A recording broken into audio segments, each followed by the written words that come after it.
Okay, we're back with the last turn. This is the 12 p.m. turn 7 of the Fox Gap scenario of a greater victory. So this is the last turn coming up, and from the last turn we had the Confederates retaking the 2 victory hexes. We had Crook's brigade moving up, Scammond's brigade counterattacking here a little bit and pushing back forward, and then striking distances of the victory hexes. So with this turn, this will be it. Whoever gets control of the victory hexes will be the winner. If the Confederates hold them, they will win. If the Union just takes one, either one of those, the Union most likely will win because they're ahead on victory points. They are at now. The Union has 9 victory points to the let's see, 4, 8, 10. No, excuse me, 11 victory points to the Confederates, ahead of the Confederates, I should say. So let's get on with it here. Chits are in the cup. So it's onward to the artillery phase. So the Union starts. Union is just going to pass on it. But the artillery at this point is more of a potential hindrance than anything else. I think it's going to be an all-infantry affair from the Confederates.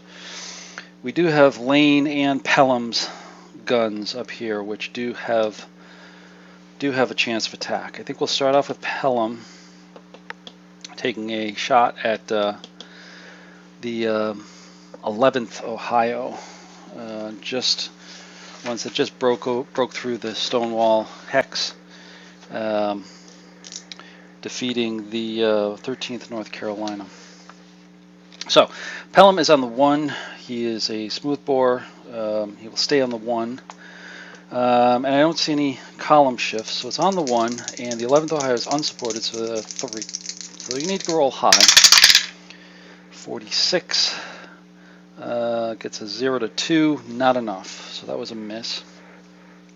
Once again, the Union is passing on the artillery. We have Lane shot now. They'll go after the same one here. This will be on the 1 column with no column shifts. So again, they need to roll high. 45, again, not going to do it. So both artillery attacks are a miss. We move on to the chit draw, and this is where really the game will be determined. So first one, it is Confederate skirmishers. So this is where they can get 1 attack on them. And I think they'll go against the Ohio unit right here. The 30th Ohio, excuse me. So on the 1 column again, they are 3, but they're unsupported, so they'll be on 2. 42 on the 1 column is a miss. So Confederate skirmishers were a miss. Next chit we get is Fog of War. So we roll the Fog of War dice. Get a 2, there's no Fog of War. 1, 2, or 3 is a miss.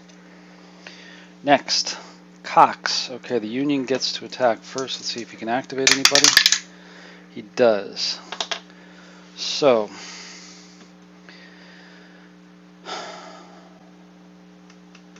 he is gonna try 4. Let's see, Garland's up here. 20th Ohio, or 20th North Carolina. I think we've got to go with Crook going into the attack. Use a fresh division. We'll try to get them up and try to take the 2 hexes. So shooting wise, they'll shoot at him. So that'll be a range of 2. They're rifled. Range of 2 is long range. They're halved, so they're going to be starting out on the 4 column. And the only other shift is down 1 for behind a stone wall, so it winds up on the 3 column. And Garland, the 20th North Carolina, is unsupported, so it'll be on the 2. On the 2 column, cohesion of 2. So it's 1 to 3. It's a routine hit. And, oh, ouch, it's a depletion, but they don't retreat. That's not going to be good for them. That's not going to be good for them. So that's all for the firing phase, with just the 11th firing. Everybody else can't fire. No targets. So now moving up. I think he'll move to there. He'll come up 1, 2 to there. Now he can't get support, but maybe if he goes 1, 2, 3, 4. Fortunately, he can't get over the wall, so he'll be stuck there. There'll be 1, 2, 3, 4, and there'll be 1, 2, 3, 4. I think that's what they've got to do here. So we'll have the 11th go against Garland's 20th up here. They will be unsupported. They're unsupported. I think they've got to attack as well to try to push them out. So go with this one first. 20th will get their defensive fire. It's only a 1 on the 1 column. He is supported by the 28th Ohio, so he will be at his cohesion of 4. So on the 1 with a cohesion of 4. 1, 3, that's going to be a miss. All right. So this is going to get pretty ugly here, because they are now on the 8 column, charging them on the 1 column. So they're going to get a +3 for greater than 3 to 1 odds. So they go 1, 2, 3, up to the 14, 16. They do have better cohesion, which puts them up to the 17, 19. Cross a stone wall and brings them back to the 14, 16. And that's it. 14, 16. Now Garland, the 20th is unsupported. They're a 1, 1, 6. 1, 6. That's just going to be a routine. So there's a chance they hold. Here we go. There's a chance they'll hold. 3, so there's no depletion. 2, though, is a retreat 1 hex. So they will go back in with Pelham like that, and Crook will come up and take the hex. Oh, that's going to be devastating. That might just be the game right there, because I'm not sure that they can muster enough strength to get him, but we'll see. We'll see how it works out. Second attack down here, the 2nd North Carolina. There are 7 on their defensive fire with no modifiers. So that'll be on the 6 column. 2, 5. 0 to 2. They are now unsupported, so they take a routine. And their routine is 3, 1 is a miss. So they're okay. Now, the assault, there'll be 6 coming at them. Cohesion of 2, their cohesion will also be 2. Okay, so there's no odds change. CR is the same. There is no SPs, stone wall, anything else. So it's going to be on the 6 column with a 2 cohesion rating. Well, there was a 6 there and it got knocked off. 33. So 1 to 2. It's a routine. And 1, 3 AD and retreat 2. So he gets depleted, but they need to retreat 2 hexes. 1, 2. And now he can come in there and take that 2nd hex. Alright, let me just clean this up a little bit, putting a victory marker on them for the Union. It's looking pretty desperate. The Union just took both of the victory hexes. It's an automatic victory for them. Oops, that's not the one I wanted. So I'm not sure how they're they're going to hold out, but let's see here. There we go. Okay, so crook is essentially done. We'll go back in the cup. So we still got some more to go, but it's going to be a tough fight. Tough fight for the Confederates. We got fatigue. All right.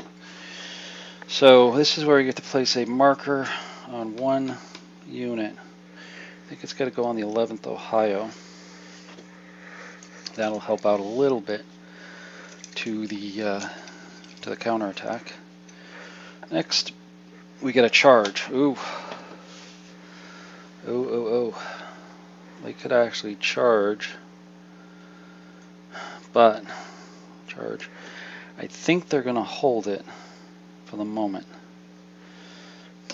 because if they charge, they could potentially fail and get knocked out of the hex. Okay. Now we got fatigue, so that's another Union play of fatigue. Place that on the 2nd North Carolina. Next, Fortunes of War. Next chit draw will not. Come on. Will not count. Okay. Oh, it's Cox. Okay. So that'll be the cavalry. So they won't count. Back of the bucket. I think we just have the 2 units. Cox again. Alright, so we're going to try to get Scammon moving. 5, he does. So,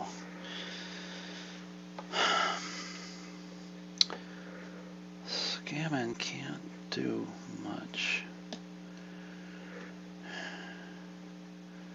He could come up and give support. Well, actually, could do this one. 4. Yeah, I think he'll go into attack as well. But he's not going to do very much. He's going to go 1, 2, 3, all 3 to there.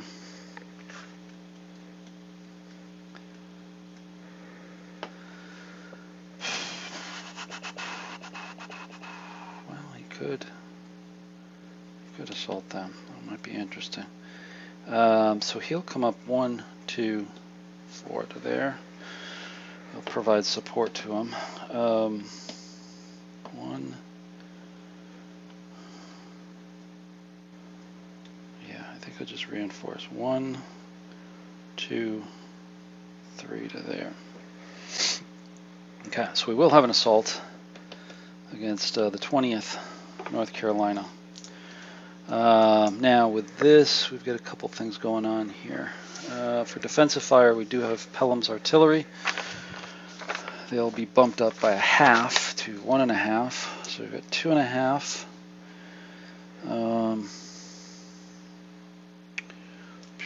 But it'll be rounded down to just 2. Target's not in the woods. We do have 50% canister over here, or I should say over here. So he'll go up to a 3. And 30th Ohio is supported. So on the 3 cohesion, 32 doesn't look good. No hits. So comes back at him, and here comes the Ohioans, the 30th. They're on the 7 column. They'll have a 3-to-1 advantage, so they'll go up 12 column. Cohesion 2-1. They will have a better cohesion, so they'll go to the 14 column, and that's about it. But that should do the trick. On the 14 column, 52. That's going to be a 2, so it's going to be a severe. I think they're going to be lost here in a second. 36, yeah, depleted. And break test, retreat 3, and then panic. So he's depleted, so he's going to do break test. On a 1. Now he's gone. He's on the track. And That means Pelham has got to retreat. Well, he'll be panicked. So he will take another morale hit and retreat 3. 1, 2, 3. Right to the edge of the board. And then these guys will panic. I'll take another morale hit, which will mean a break test. Well, no, they won't be a break test, but they'll retreat off the board, and that means that they're eliminated as well. Yeah, it's kind of going downhill, and the 30th Ohio will advance up to there, and that'll be that. Oh, so it's looking pretty tough for the Confederates at this stage. All we have left is Hill's units here. He's got Anderson and Garland. So let's see if he can get somebody going. 4. So we'll take Anderson first. He's the better chance. He's going to attack, of course, and he's going to come up here for 2. And of course have to stop at that point. He's going to charge them. They'll fire back. These two will be able to fire at them. Now he can provide 50% support. So 2.5 plus 3 is 5.5. Rounded to 5. Firing into the woods brings them back down to 3. And it is, it's actually down a steep slope for these guys adjacent. So that's going to drop them down to 2. Yeah, we'll still keep that. So, and cohesion on him is 3, 2, 1. But their fire is a big miss. So here comes the North Carolinians trying to take Wise's cabin again. So it's going to start out on the 6. He's down 1 for his morale hit. 6 to 3, it's 2 to 1, so it's going to go up 2 to the 10 for that. Cohesion is going to be 1 and 1, so nobody benefits there. Cross stone wall, but it is across a slope, which is -3. So let's see, 6, he went up 1, 2, down 1, 2, 3. So he's on the 5. And that'll be it. So on the 5 column, is a 1. 41 on the 5 is a routine. So a routine hit over on close combat. Oh, 1, 3. Attacker's depleted, but the 28th Ohio has to retreat 2. We'll go back to there. He is depleted.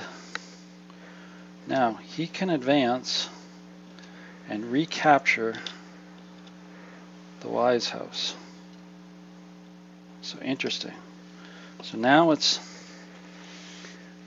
split, but it's still a Union victory because they just split. Now the big attack is going to be down here with Garland, which is going to be the next activation because there's no more chits in the cup. Let's see first if Garland can activate. He can. So he's going to activate to attack the 23rd North Carolina. First off, he's going to take a shot at the 11th Ohio. 11th Ohio, he is not supported, so he's got a morale hit. So he's going to be down to a 2 for cohesion. Now Garland is shooting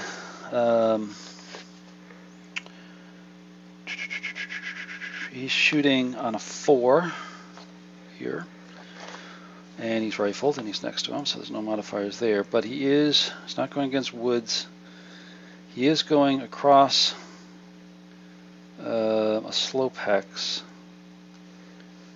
No, there's nothing there. Okay, so he's on the 4 column with a 2 cohesion. 46 might be good enough. It is. It's a routine on the 11th Ohio.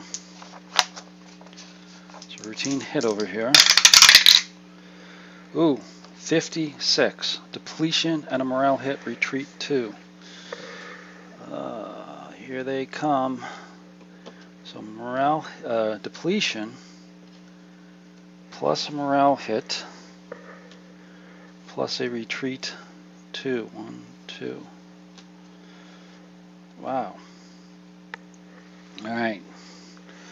So they've fired. Now, at this point,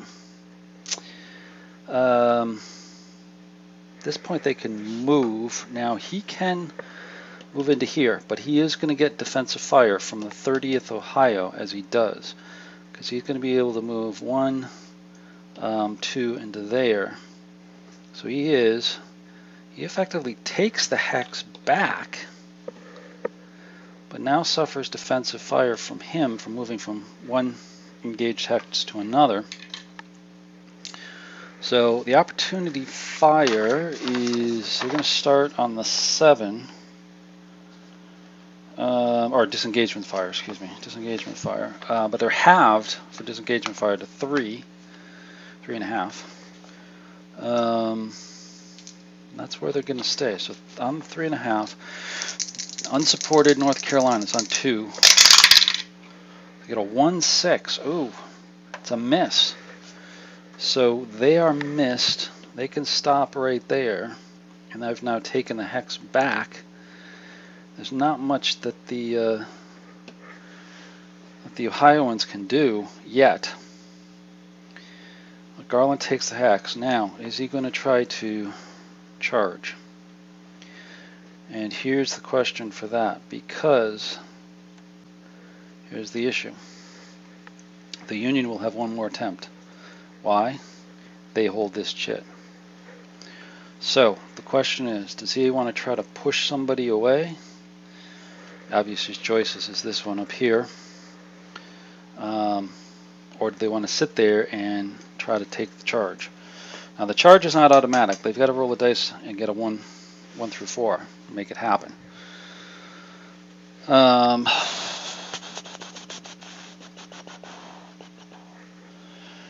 They could charge pretty much anybody here. They're in woods. It's only going to be 1 unit charging, so if they attack them, they're going to get a shot in the open on the 7 column for them, which they're on a 2, which there's a very good chance if they would take a hit. Probably close to 50% chance that they would take some sort of hit. Oh, wait a minute, I didn't move this down as well. That was earlier.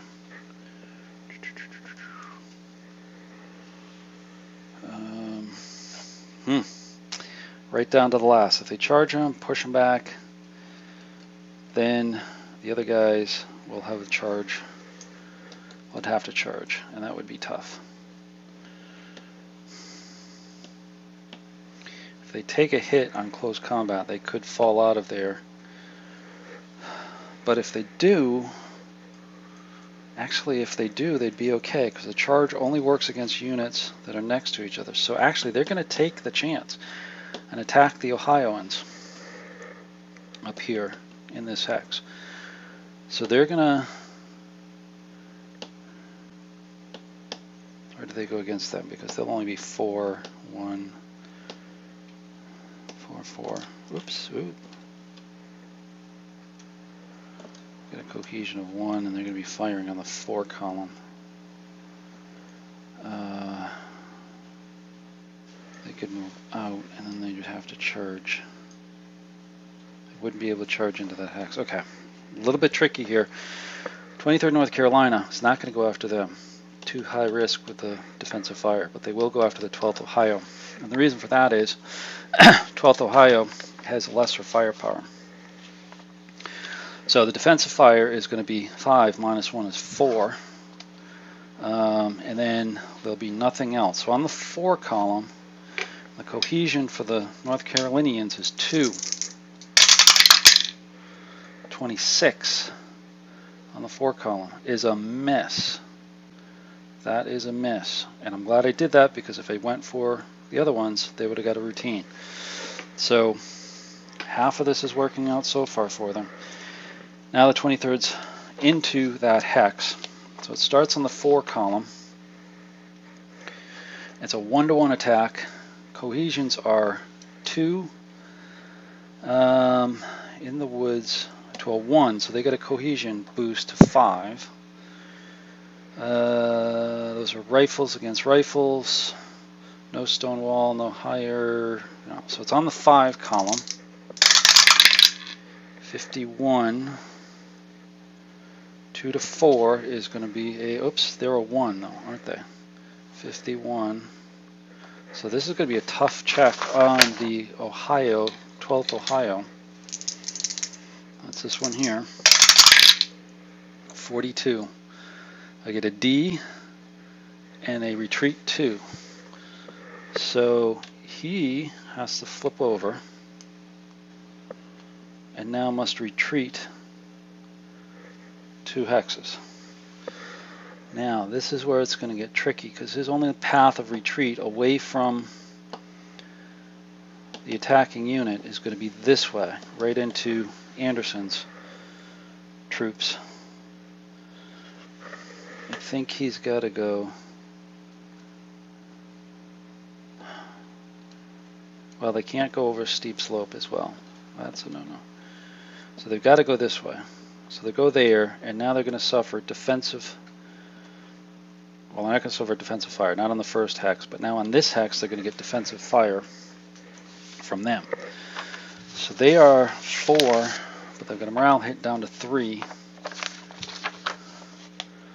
So it's on the 3 column, and I don't think there's any other morale modifiers, and they're now at a 0 cohesion. 55. What did I say? 4, 3. So they're taking another tough on the other dice here. 1, 1. That is a big miss. They lucked out on that one. And now they can move their second hex into there. Okay. So now that gets them out of there. So now, interestingly enough, 23rd North Carolina will move forward into there. They've captured this hex. The Union has no other chits to play after this, only the charge. And the only way charge can be played is with this unit right here, which they're going to have to do. Alright, so just to clear up, we're at the end of the chit draw phase. All chits have been drawn. Now it's the held chits phase. We're playing the charge. That's going to be the Ohioans over here. Now what's interesting is if they can charge, push them back by, I believe it's 2 or more hexes. I just want to be clear on this, on the advance. Yeah, retreated 2 or more hexes or broken, they can advance 2 hexes. So in theory, they could move into here and then over to there. All right, so we're going to attack without doing the charge. Now first, they've got to successfully make the charge. So it's 4 or less. They do. So they get a +1 to their cohesion. So they're going to go up to a 4, but they're unsupported, back down to 3. And they're going to attack here. Now they can fire back across. Now in this case, they have position, or they had position on them there. Across, or excuse me, they had position on the stone wall for this attack. So the firing is going to be 4 on the 4 column, right here. And I don't see any other shifts. There's no flanking fire. There's nothing else. Yep. So it's just going to be on the 4 column. They will be a 3 cohesion, 35. Just a miss, 0 to 2. Just a miss. They're okay. So now their charge across the stone wall into the woods. They'll be on the 4 column. There's no odds modifiers. Cohesion's a 3. Their cohesion is a 2, so they get a higher cohesion. Jump to 5 again. Cross a stone wall, though, drops them back down to a 4. So that nullifies it. There's no higher slopes. There's no artillery. So it's on the 4 column. Cohesion of the 23rd is 2. 1, 4. Oh, wow. Is a close fight. We're back over here. It's going to come down to a close fight. Let's see what happens. 45. So there's no depletion, but there is a retreat 2. So the 23rd needs to retreat 1, 2. And now the Ohioans can advance up here into this hex. Now I just want to check one more thing. I know they can advance. they pushed them back 2 hexes, which is great because that now triggers the fact that they can move 2 hexes.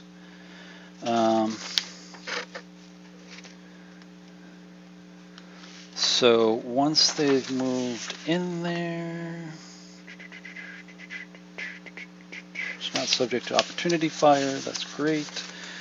And this is an advance. This is not movement, so they don't have to stop. So they can, in theory, go over to here and now take the Fox Gap hex,